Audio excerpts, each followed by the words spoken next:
The silent majority is done being silenced. Miller is a disaster, and if they want to cancel me for saying it, let them try. Chapter 6. The Unfiltered Candidate. The set of The Late Show with Leo Sterling was a cathedral of high-gloss liqueur, neon tubing, and the forced, frantic energy of an audience told to cheer on cue. This was supposed to be the quote-unquote safe territory for the establishment, a place where candidates came to prove they were quote-unquote relatable by eating spicy wings or reading mean tweets with a self-deprecating chuckle. In the green room, the air was thick with the scent of hairspray and expensive cologne, a sterile environment designed to produce sterilized content. But Ronald didn't come to be relatable. He came to dominate. Brad stood in the wings, his hands shoved deep into his pockets, his knuckles white. He watched the monitors with the expression of a man witnessing a slow-motion train derailment, his stomach churning with every breath. He had spent the entire car ride over trying to prep Ronald on quote-unquote likability metrics, quote-unquote empathy triggers, and the importance of quote-unquote gender-neutral phrasing when discussing the opposition. Ronald hadn't looked at the briefing once. He had spent the ride staring out the window, a predatory smile playing on his lips as he watched the neon signs of the city blur past. "So, Ronald," Leo Sterling said, leaning back in his designer chair with a grin that didn't reach his eyes. The classic late-night look of a man who thought he was the smartest person in the room.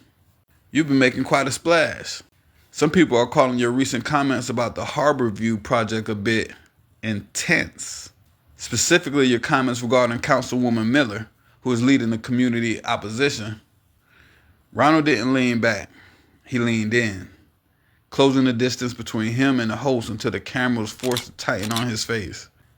The lens captured the jagged, predatory glint in his eyes, a look that said he wasn't playing a part. He was enjoying the hunt. "Intense? Leo, let's be honest. Councilwoman Miller is a disaster," Ronald's voice boomed, cutting through the polished silence of the studio. "She's a professional victim. She spends more time picking out her designer glasses to look intellectual than she does actually looking at the budget. Honestly, if she put half as much effort into the city as she does into her look, we might actually have a paved road in this town. But let's be real. She's only there because she knows how to cry on camera when things don't go her way."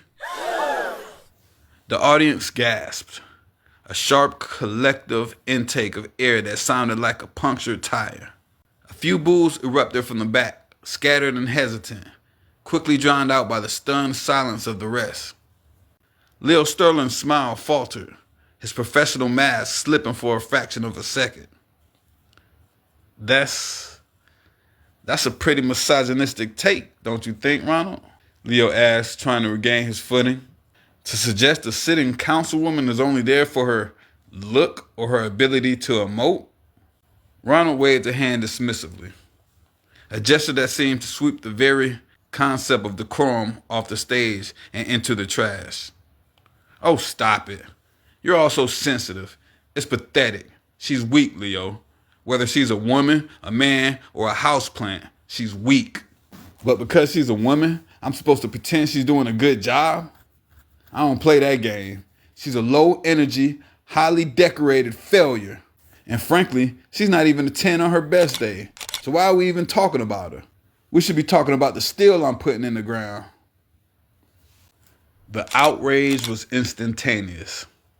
Within seconds, the clip was being ripped, edited, and uploaded to every social platform on the planet. The term, quote-unquote, not a 10, began trending globally alongside hashtag cancel Trump and hashtag misogynistic Ronald. In the wings, Brett felt his phone vibrate so hard, it nearly fell out of his pocket. It was a text from the campaign's lead poster, set in all caps. "We're bleeding. The suburban data is flatlining. Get him off the stage." But as the interview continued, Ronald didn't apologize. He didn't even soften. He was facetious, vulgar, and utterly dismissive of the quote-unquote rules of public discourse. He treated Leo Sterling like a nuisance and the audience like a jury he had already bribed with the truth they were too afraid to say.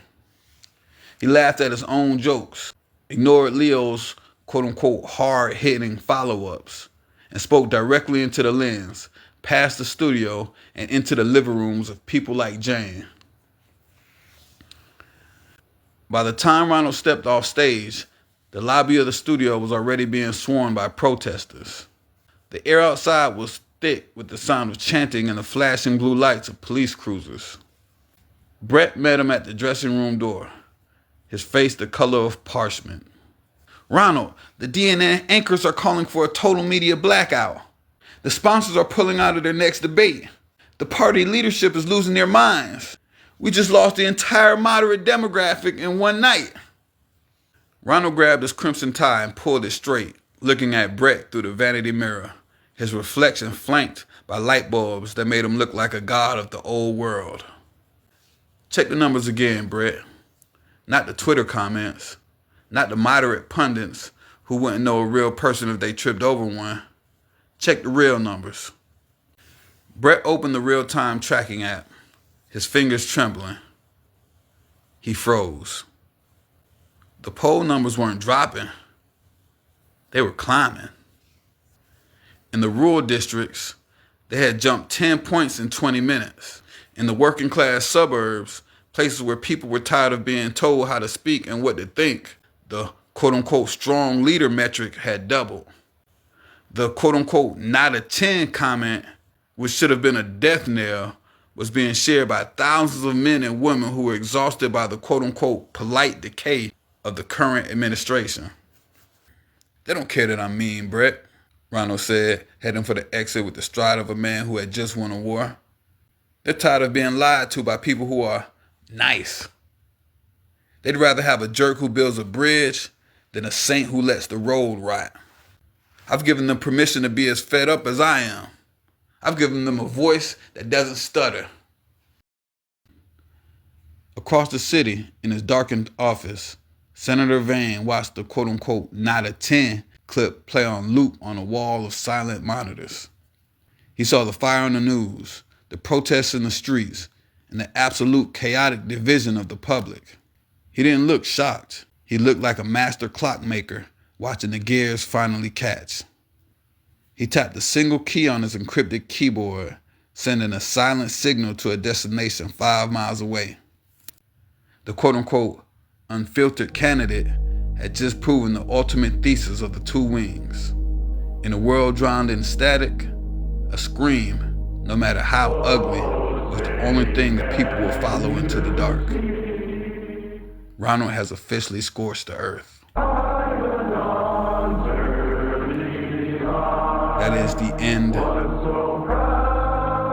of Chapter 6, The Unfiltered Candidate. Stay tuned.